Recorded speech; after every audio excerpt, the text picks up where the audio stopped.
আসসালামু আলাইকুম। হামিদ জব প্রিপারেশনে আপনাদের সবাইকে স্বাগতম জানাচ্ছি। তো আমাদের অনেকেই আছে আমরা আ শেষ সময়ে এসে খুবই হতাশ হয়ে যাই। অর্থাৎ হতাশাগ্রস্ত হয়ে যাই যে জীবনে অনেক ভুল করেছি। এটা করলে পারতাম, ওটা করলে পারতাম।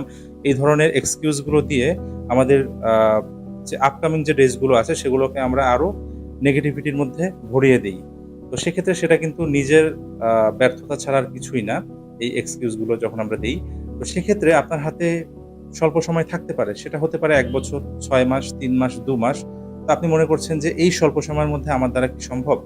দেখুন, আপনার হাতে যদি ২ মাস সময়ও থাকে এবং আপনি যদি বেশ কিছু সার্কুলার পান, সেগুলোতে যদি আপনি এপ্লাই করে রাখেন এবং সেই মুহূর্ত থেকে অর্থাৎ এই মুহূর্ত থেকে যদি আপনি একটা প্রপার গাইডলাইন মেইনটেইন করে আপনি যদি পড়াশোনা চালিয়ে যান, তাহলে কিন্তু ইনশাআল্লাহ সফলতার দ্বারপ্রান্তে কিন্তু আপনি পৌঁছাতে পারবেন। তবে হ্যাঁ, সেটা হচ্ছে সঠিকভাবে এবং আ মানে একদম ভালোভাবে আপনাকে প্রস্তুতিটা নিতে হবে।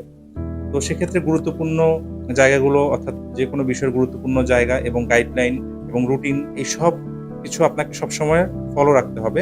অর্থাৎ আপনাকে কমিউনিকেশন গ্যাপ যেটা বলে সেটা কিন্তু হওয়া যাবে না, সেটা রাখা যাবে না। তো সেক্ষেত্রে যারা এখনো মনে করছেন যে আমার হাতে কম সময় আছে, আমার দ্বারা হবে না, অনেকে তো ৩-৪ বছর করেও পারতেছে না। আচ্ছা দেখুন, অনেকে ৩-৪ বছর করে পারতেছে না তাদের পটেনশিয়ালিটি এবং আপনি আপনার যে পটেনশিয়ালিটি আপনি কোনটাকে বেশি প্রায়োরিটি দিবেন? আপনি তাদের পটেনশিয়ালিটি থেকে কিন্তু আপনার পটেনশিয়ালিটি কতটুকু সেটা আপনি ভালো জানেন।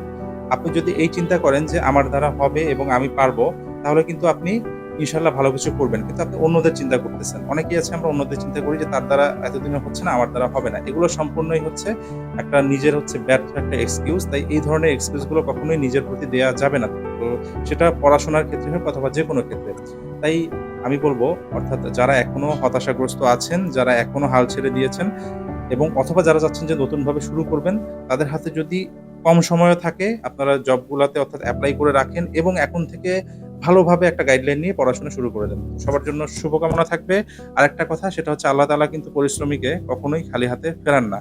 জাস্ট হচ্ছে আপনার ভাগ্যের পরিবর্তন হবে যদি আপনি সঠিকভাবে পরিশ্রম করতে পারেন এবং আল্লাহ তাআলার জিকির এবং নামাজ কালাম এগুলো যদি আপনি সবসময় কায়েম করতে পারেন। সবার জন্য শুভকামনা থাকবে। সবাই ভালো থাকবেন। আল্লাহ হাফেজ।